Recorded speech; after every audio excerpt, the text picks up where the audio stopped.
Good morning, everybody. My name is Barry Schwartz, and this is the Search Buzz video recap. Today is Friday, July 9th, and this is the search news we covered over at the Search Engine Roundtable at SERoundtable.com.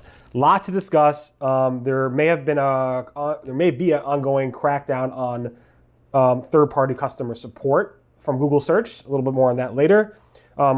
We discussed a little bit about how Google ranks pages in a more technical way, provided by Gary from Google. Google uses also machine learning, a lot of it, to tackle the most obvious spam. I'll talk a little bit about that as well. Microsoft launched multimedia ads in Bing Search and so much more, including some soft 404 detection changes. Also, I'd like to really thank our sponsor for this week's video, SEMrush. Thank you so much for sponsoring. Check them out. They're just an amazing platform, and you should definitely check them out and support them for supporting us.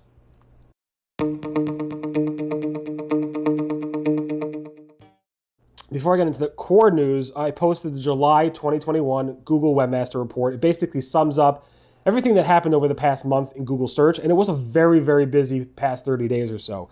We had, in age order, the June core update on June 2nd through June 12th, if I remember correctly. Google launched what I'm calling the Predator update. I think it was around June 10th or something like that. I don't know when it exactly launched. Google didn't say the specific date. Google Page Experience update started rolling out on June 15th. It's not going to end until August, end of August. Then we had a spam update on June 23rd, single day rollout. Then we had another spam update, June 28th, another single day rollout. And then MUM went live this month at some time. We don't know exactly when. Also, the July core update hit hard on July 1st, really on July 2nd is when we noticed the impact. So a lot of changes. I believe, based on how Google rolled this out, they tried to really make it so that you could actually isolate and figure out what was what. The page experience update, not going to be a major change. So if you see any major changes on those dates and those ranges related to those two core updates or the spam updates, probably related to those. I would ignore anything you saw related to any page experience timeline or even the MUM stuff or even the Predator update, because most of you probably are not doing any predatorial actions. That being said, just definitely a quick catch up on what's going on this past month. If you want to learn more, there's a lot more in that article, which I posted earlier this week. Google posted, specifically Danny Sullivan posted, a reminder to webmasters to go ahead and make sure to add customer support methods to their website. They said add contact or support information to your own website, list all the methods, including email, chat, social, telephone, etc. If you don't have phone support, maybe do a recording or something like that, and so forth. Make sure to update your Google My Business profile, feature snippets, and all that type of stuff.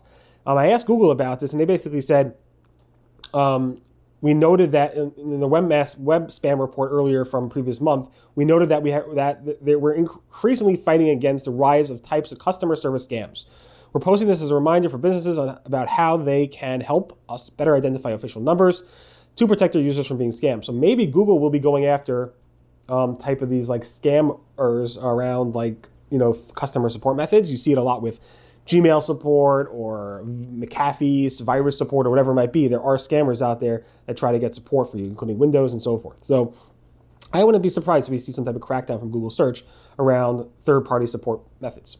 Google had their Search Off the Record podcast. Always love it. You should definitely subscribe to it. And Gary from Google basically discussed how Google ranks web pages technically. He basically said first, they cut down the search results set based on very simple stuff. They'll maybe use a top 1,000 list of what they should include in their search results.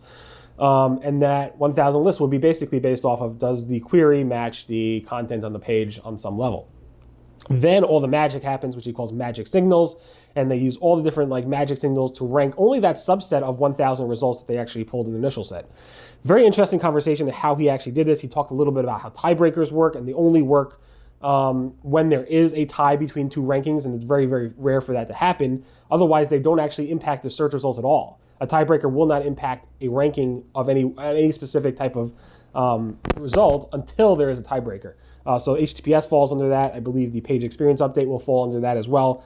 So it's very interesting to hear that. So definitely take a look at that if you want to learn more technically about how Google ranks search results. Also, Google had a special guest on that podcast from the search quality team named Dewey or Dune Young. And I'm not sure if I'm pronouncing that correctly, so I apologize. In any event, but they're calling him Dewey on the podcast. In any event, he basically said that they use machine learning techniques to catch the most obvious spam, and that gives them time to focus on the less obvious spam, the more yes, unique stuff that they're seeing often in Google search. Then he goes into like different things around what they're kind of, working on. And they said hack spam is still a problem for them. Online scams, like we just discussed before, around maybe customer support numbers.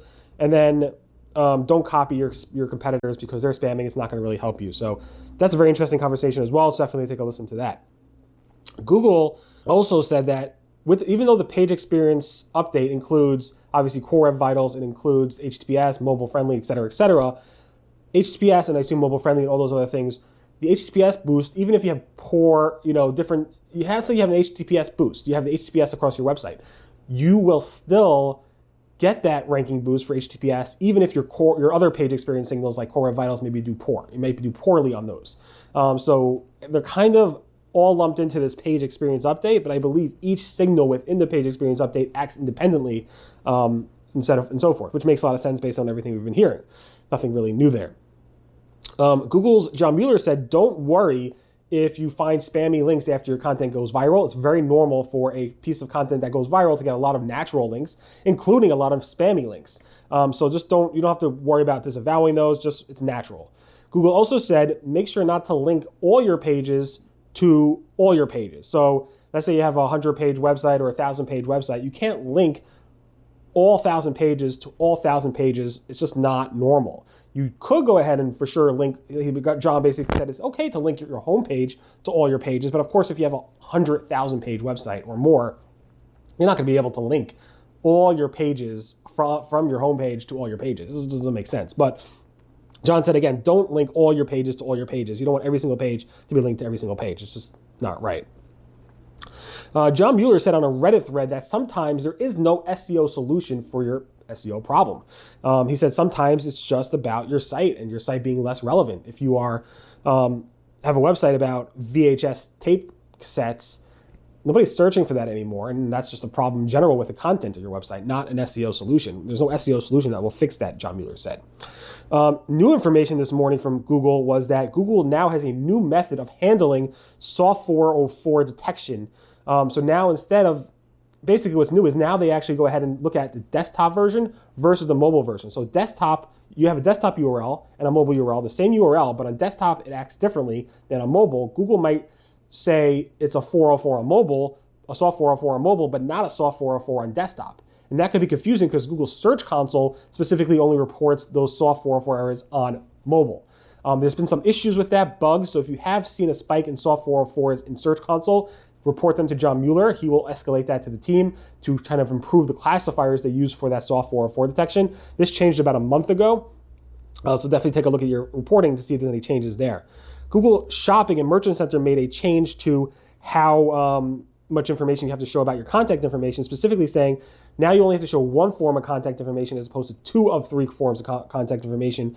That includes either a telephone number, physical address, or email address. You need to show only 1 of 3 as opposed to 2 of 3 going forward. So that's a change that's going to happen, I think, next month, according to the shopping policies. Microsoft Advertising launched new multimedia ads in Bing Search, very graphical ads that either are multimedia images just at the top. It could have site links. It could be right rail stuff. Very interesting to see that. So if you are in Bing search, you could definitely go ahead and use Microsoft Advertising to add really graphical ads to the search results in Bing.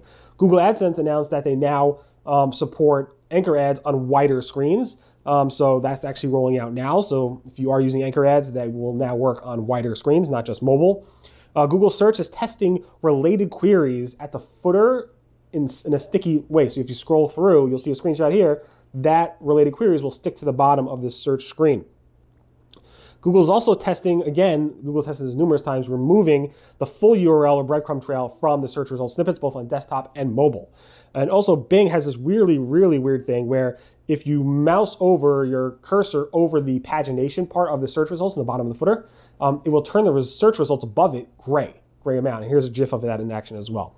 In any event, thank you so much for listening to the Search Buzz video recap. My name again is Barry Schwartz. This is the search news we covered at the Search Engine Roundtable, SERoundtable.com over the past week. Thanks again to SEMrush for sponsoring. Today is July 9th, Friday. Everyone have a great, safe weekend, and I'll see you guys next. Goodbye.